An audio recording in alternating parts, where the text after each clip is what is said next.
By 2050, we're going to see an oil demand of 125 million barrels a day. I'm telling you right now, oil prices are going to go to levels that you've never seen before. I'm Sean Pruitt, president of Kingdom Exploration. If you like this channel, please subscribe. If you are watching the news and everything that's happening, everyone's concerned about recession fears, a banking crisis, and all of these things that's driving oil prices down. See, here's the thing you have to understand. Oil prices are controlled by the American system. We have the most powerful stock market. The price of a barrel of crude is pegged by the US dollar. And so that means Western media, the news, CNN, Fox News, all of these news organizations ultimately control the price of crude. Because imagine if the media came out like a parakeet across every single news organization and says, hey, we were wrong about oil. We're wrong about green energy.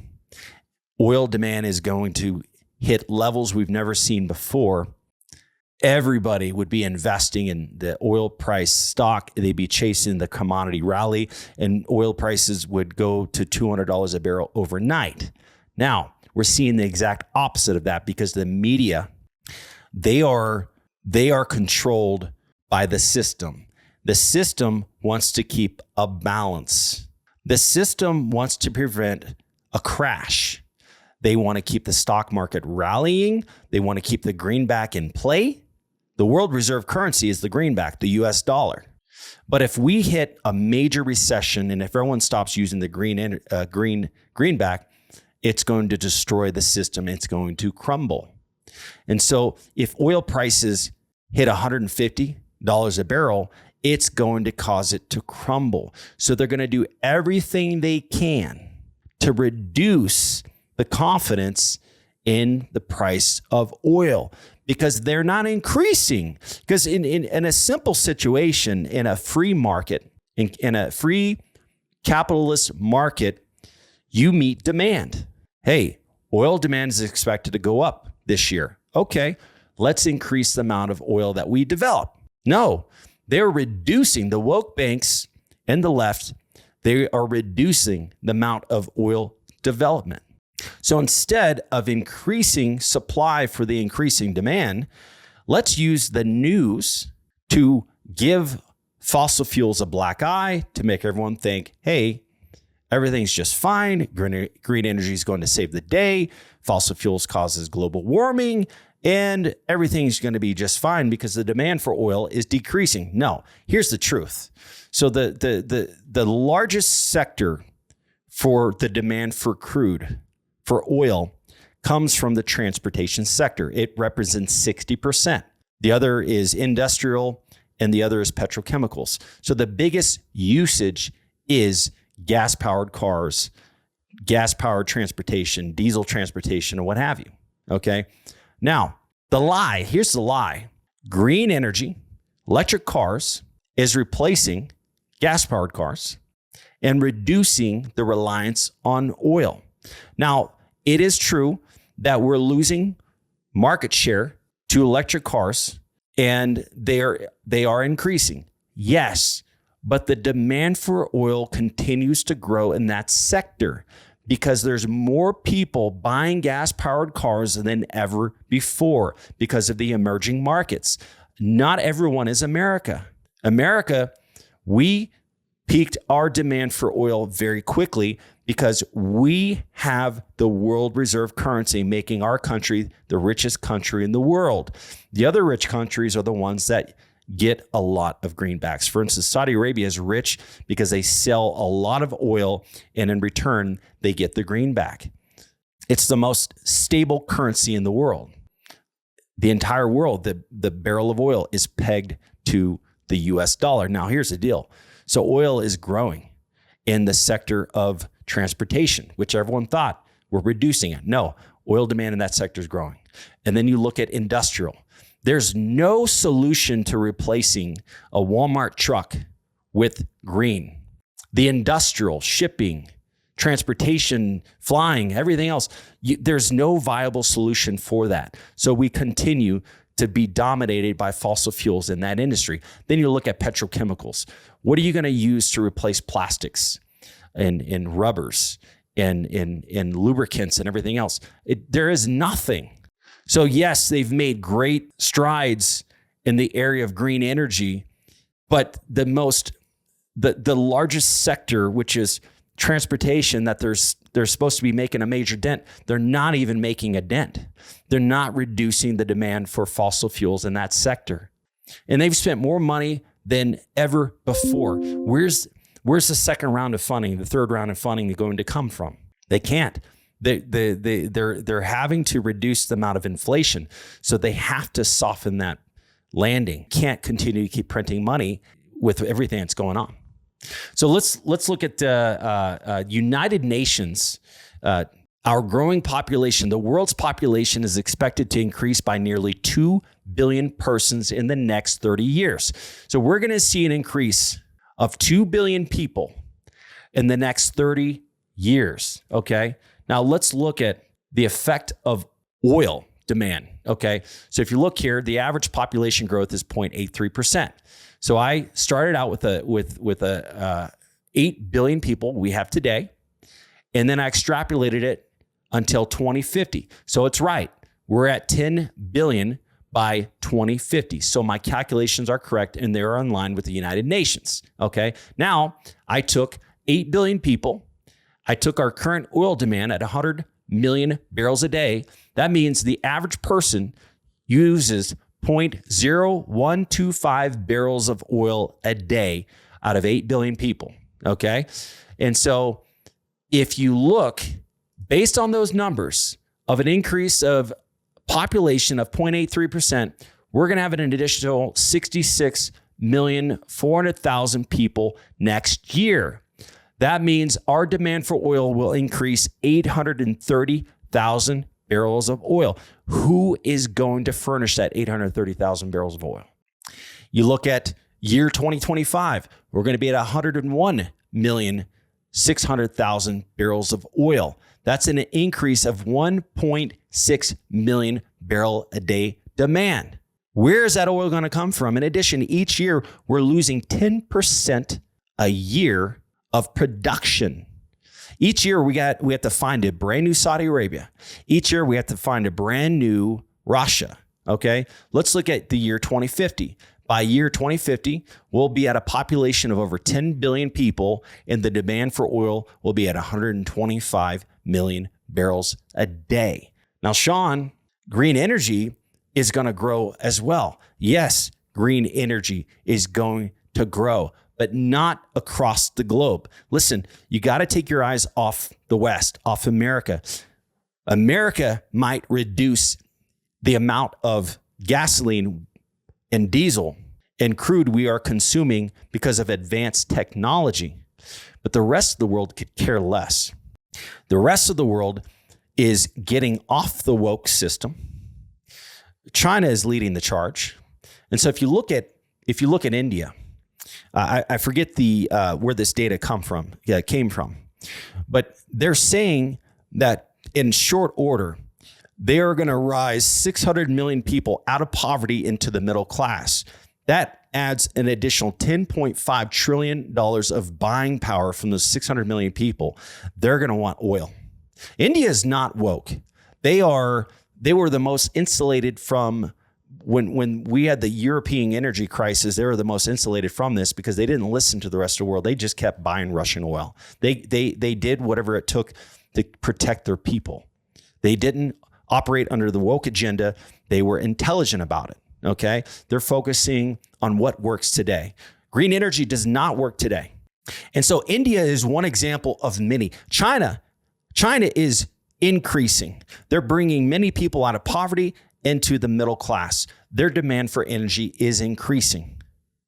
And there are many emerging markets. There are many other countries that are following suit. Now, here's what you have to understand. China and Macron recently, I mean, you should watch a video by Robert Kiyosaki. Look him up and look at what he's discussing. He's talking about how the greenback, they're ditching the US dollar. When I say they, I'm talking about everybody. Macron, who has been one of our greatest allies, the French president of France, one of our greatest allies, is turning their backs on the US dollar. They're ditching the dollar. One meeting with China, and all of a sudden they're turning their backs on America. What is Xi Jinping saying to these guys? It makes you wonder. China doesn't have that much power to influence people to ditch the dollar. So there must be something much more powerful at play here. I mean, for instance, the Federal Reserve, nobody knows who those guys are. Nobody knows who owns the Federal Reserve. The Federal Reserve is nothing but a foreign institution that funds America's greenbacks. What if the Federal Reserve turned their back on America and said, you know what, we're going to raise up another superpower. Forget America. People are losing their faith and trust in that system. What if the feds are now backing somebody else like China? And now China is leading the charge. And what if China is showing their allegiance to that federal system? And what if instead of the US dollar is the greenback, is the world reserve currency of choice? What if the Federal Reserve is going to prop up the yuan? I don't know. I mean, I don't know this to be true. I've never even heard of this. I'm just talking about this with you guys, because here's the deal. We don't know the truth. We don't know what's happening behind closed doors. We don't know what is happening, but what we do know is that people are ditching the dollar. And now you have countries like India, China, Saudi Arabia ditching the dollar, and now they're free to use their own currency, and it makes them richer. It makes them richer. It takes the burden of the American dollar off their backs. And what made America rich is now going to make those countries rich. And the richer these other countries become, the more buying power they have and the more oil they are going to consume. China, I mean, you think about it, China knows all of this. And the first relationships he goes after are the ones with the most oil. You got to ask yourself, why is China sealing deals with the most oil-rich countries? Because he's preparing for what is to come. He sees the writing on the wall. He's promising these other countries resources for the coming system replacement or whatever. I mean, they're saying the global reset or whatever. Who knows? But they're tired of the woke system on their backs, and they're removing it by going to a new way. Because right now, every commodity bought and sold, it's done in the SWIFT USD system. And every time we use it, we're making America more powerful. It gives them, America, and when I say them, I'm American. I'm pro-American. I love my country. I love America. I love my country. And I would never turn my back on this country. But I'm just speaking the truth. Now, the truth is that every time a barrel of oil is bought and sold in the Middle East, it's making America richer. And it gives us the power to print as many tanks as we want, to train as many military men as we want, to give our military the greatest weaponry this world has ever seen without affecting our bottom line. We could just print. Well, the rest of the world can't do that. Now they're getting in position to be able to print even more, to have even more resources.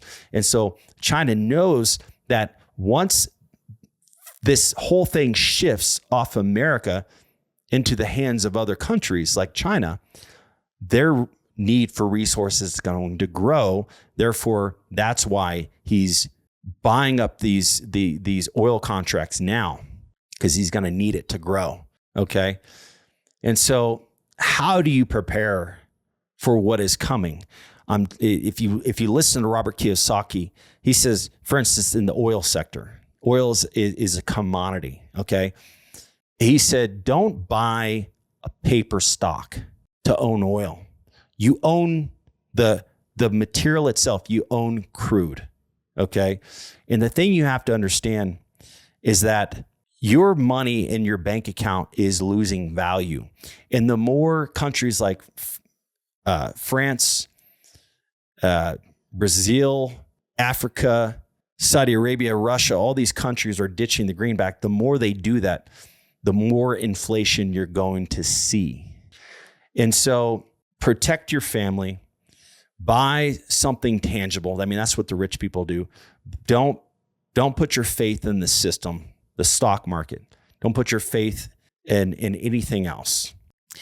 Commodities is the sector that can protect you. I mean, for instance, gold and silver are good, but the problem with gold is that let's say you have 1,000 ounces of gold, and just for math purposes, gold is worth $100 per an ounce. Okay, that means you have $100,000 worth of gold.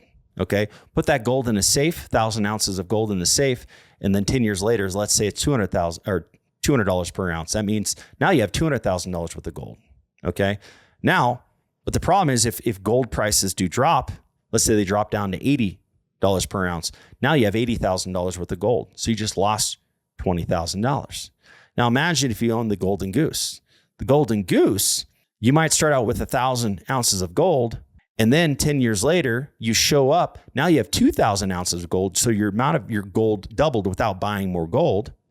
And even if gold prices drop down to $80 an ounce, now you have $160,000 worth of gold that you spent $100,000 on. But there's no such thing as a golden goose. And that's why I like oil.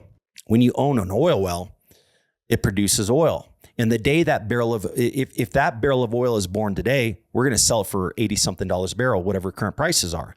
Now, let's say the system crashes, and let's say China becomes the new world reserve currency. Now, all of a sudden, your cash in your bank account drops 90%. Okay, and then that oil is produced out of the ground. That barrel of oil is produced under that system. Now that barrel of oil is priced based upon the value of that, whatever that is today. Okay. Well, Sean, if America crashes, then who's going to buy that oil? See, that's the beauty. Oil is a global commodity. We export it to the highest buyer. And so if America's economy is crashing, as where China, India, Saudi Arabia, all these other countries are growing, we only represent 350 million of the 8 billion. Our consumption is very small in comparison to the rest of the world. And their demand is growing. India will buy our oil. China will buy our oil. There are countries out there that will buy a barrel of oil. And instead of taking a greenback, you'll take whatever the greatest commodity there, whatever the greatest, most stable currency there is. And so now we become the Saudi Arabia. See, Saudi Arabia was very poor, but they became very rich because they sold their oil in the most powerful currency in the world, which at the time it was the USD. And so the only thing that's happening is the tables are turning. So now, and see, we're nowhere near that. Okay, right now, today, the US dollar is the world reserve currency. It's the most powerful currency in the world. But what's going to happen 6 months, a year, 10 years from now? I don't know when our currency is truly going to be dumped. It could take 10 years. I don't know the answer to that. But one thing I can tell you is that I'm more concerned about now than I've ever been before. I'm not an alarmist. I'm all about the truth. Nobody really knows what's happening, but I get this feeling that the Federal Reserve, which is not an American country institution, I get the feeling that they're turning their backs on America because China does not have the power. I mean, nobody trusts China. Why in the world would Macron, Russia, Saudi Arabia all of a sudden put their faith in a country that has proven itself to be very selfish, to not care about anyone else? Okay. All right, guys, I'm Sean Pruitt, president of Kingdom Exploration. If you want to learn more about the oil and gas industry, oil investments, look at my description below. If you have any great sources of news, like you're hearing some amazing things, please send me an email. I'd love, or drop a comment below. I'd love to hear what news articles that are speaking of this, if anybody else is talking about it. And please comment below what you think about the things that I'm saying here, and where you foresee what you foresee happening to the greenback, the U.S. dollar. Where do you see oil prices going? Where do you see oil demand going? Any news that you guys have about any new things happening with Saudi Arabia? All right, guys, we'll talk soon. Thanks.